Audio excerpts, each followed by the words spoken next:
Hello, everybody, and hopefully have a good one, whatever you're out there. My name is Eddie, and today on Talk Daily, we're going to be talking about a do not drive warning for BMWs from 2000 to 2006. Now, before I go any further, I have to give credit, obviously, where I'm getting my information from. I'm getting my information from an article written by Jack Fitzgerald, and it's from Car and Driver. As always, I have a link to everything I show you in the description below. So let's get on to it and read what are the headlines. Saying that BMW issued an urgent do not drive warning for 90,000 vehicles built between 2000 and 2006 that fall under a recall for defective Takata airbag. The recall affected 3 Series, the 5 Series, M3, and the M5 as well, first generation X5. Again, that's from the year 2000 to 2006. Drivers are urged not to use affected vehicles until a fix is implemented, as the airbag can become dangerous even in minor crashes. This is the whole Takata nightmare airbag situation, and apparently it's affecting BMW.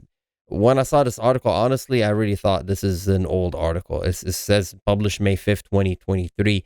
Um, I guess BMW contracted Takata for the airbags. Takata, if you don't know, you can Google it. It's a humongous story. It's basically they were, when manufacturers want to build cars, they don't build everything in house. They outsource some components, and Takata made a lot of airbags. It was just, I guess, the to go to source for a lot of manufacturers to get airbags from, and Honda was one of them. I had that recall on my Honda Accord, and yeah, took it to the dealership. They took care of it.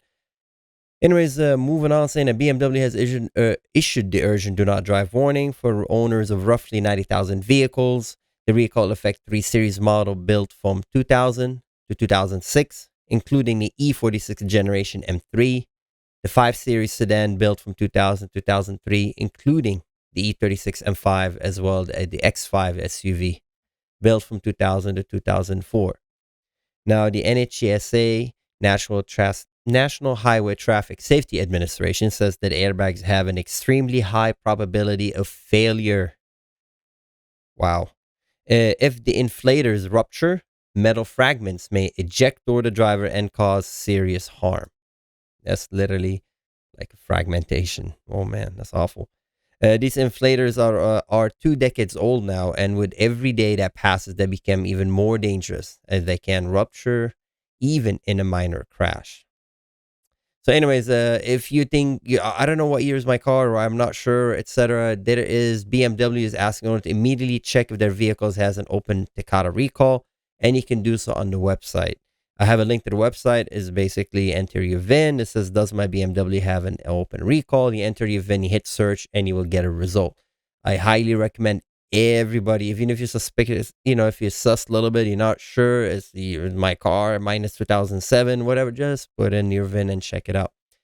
BMW is saying to stop driving the vehicle if you do have a recall. The replacement parts are available, and owners of defective vehicles are being urged to contact their dealership immediately for a free repair and free towing or mobile repair. Take care of it, get it done. It's really dangerous. Again, I'm familiar with that. Luckily I didn't have my airbag. I didn't need to use my airbag. My vehicle was not in an accident whatsoever. But it doesn't matter, right? This is a safety feature. Make sure to take care of it. Whether you or your friend or someone you know has it, just tell them to go ahead and check on the website, the BMW website. It's basically bmwusa.com/safety and emission recall. You can Google it, check it out. So, anyways, that's it. Just make sure to take care of it. This is a serious safety feature, and as I said, like even a minor accident could rupture. I don't, I'm not a doctor, but if you want to have, fragmentation go into your face, no. So do take care of it, and BMW does have the part. So, anyways, that's all. Be safe out there and take care, and I'll see you next time, everyone. Bye bye.